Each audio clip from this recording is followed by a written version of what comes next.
लग्नानंतर होईलच प्रेम मालिकेच्या पुढील भागात काव्या म्हणते की आपण एकदा एकमेकांच्या विरोधात बोलत असतो.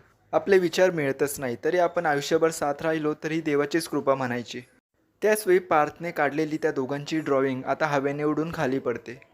तर पार्थला खूपच भीती वाटू लागते. त्याला कुठेतरी आता संकटाची चाहूल जाणवत आहे. आणि गुरुजींनी सांगितलं होतं की लवकरच नात्यात दुरावा येणार आहे.